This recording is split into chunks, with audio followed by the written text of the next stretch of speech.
Hello guys! Hello mini vlog, and for our today's video ay pupunta tayo ngayon sa Singapore. See you, Bena. I'm gonna miss you. Char. Akin yan. Bye, Nay! Ayan niya, at pagkahatid sa amin ay nag-check-in agad kami dyan sa kiosk ng Cebu Pacific dahil si Elaine yung pinaka-main ay siya yung nag-asikaso ng pag-scan at pagkuha ng pinaka-initial pass namin. Lalabas mo yung boarding pass. Ay, galing. At pagkatapos nga niyan ay nagpunta na ang mga tita sa pila para bigay ang aming mga check-in bag sa counter. Hi vlog! Nakalampas na kami sa check-in. Papunta na kami sa immigration. Dito tayo ngayon sa pinakamurang bilihan ng tubig dito sa airport. 25 pesos lang. Ano gusto mo? Absolute?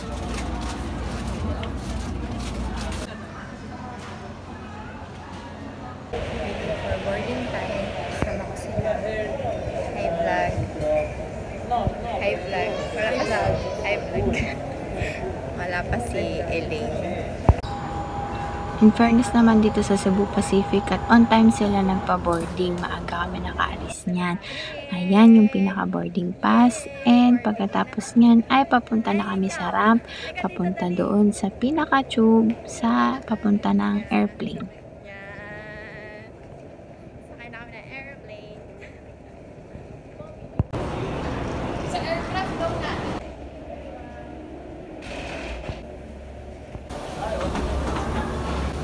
So, yung nasakyan namin niya na aeroplano or aircraft ay model A330neo ng Cebu Pacific. Kung makikita nyo ay tatlong row siya na may tagtatatlong seats. So, napakalaking aeroplano niyan.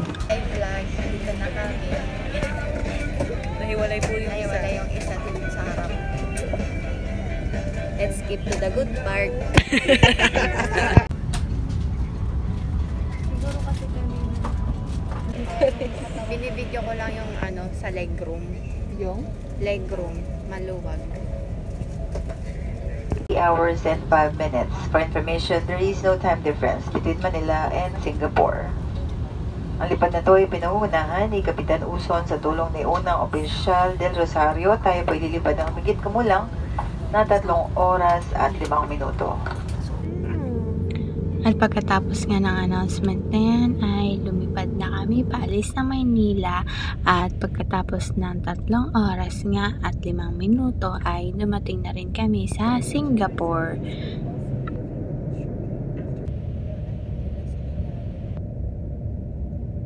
Ito na kami. Hey guys. Singapore na.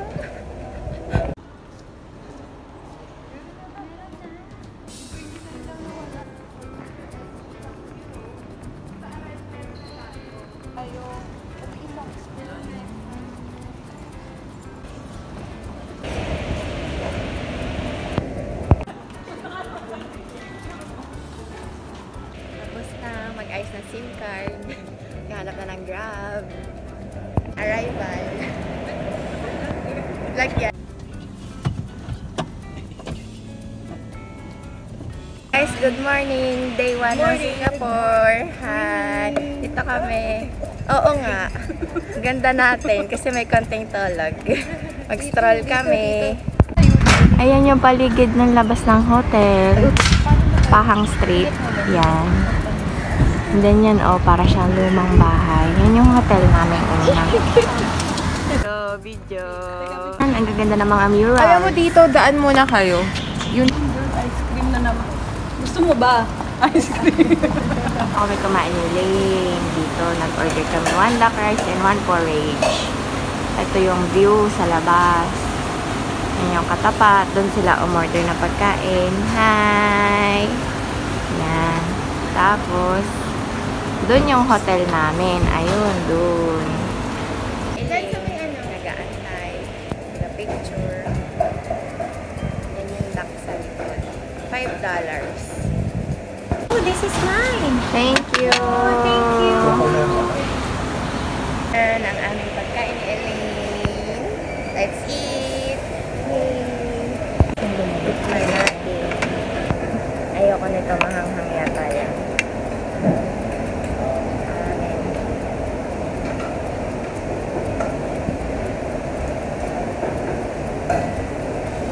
Ang sarap.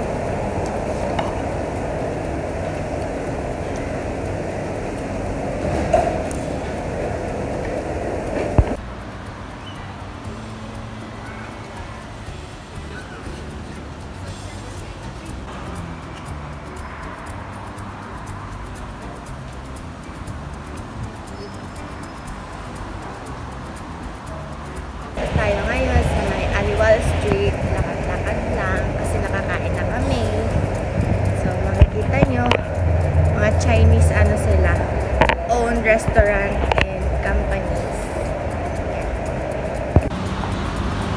May Malay Heritage Center.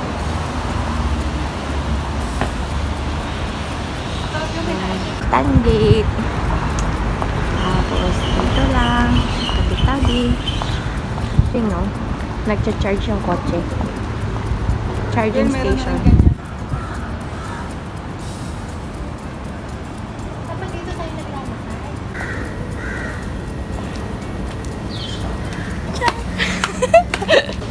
Pagkatapos nga namin kumain ay naglakad-lakad kami dyan sa may Bugis, doon sa malapit sa Arab Street. Yan. So, makikita nyo yan yung Haji Lane. Makikita nyo napakaganda ng mosque sa malayo. Nakaka-amaze. Nakakita na rin naman ako ng malaking mosque sa Middle East. Pero dito sa Asia, ngayon lang ako nakakita ng ganyang kaganda at kalaki. So, yan yung naging itinerary namin for day 1 namin dyan sa Singapore. So, dumating kasi kami dyan around 12 AM na rin. So, kumuha pa kami ng SIM card sa airport and then naghanap pa kami ng Grab. So, mga 2 AM na kami nakapunta sa una naming hotel malapit dyan sa Haji Lane. Aesthetic tayo na. Ito na, ito. Oo, kabsa.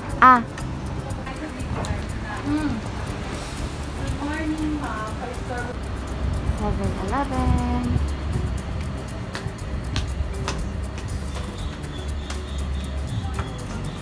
Ay, ang lamig. Ang bango, ano? Carpet.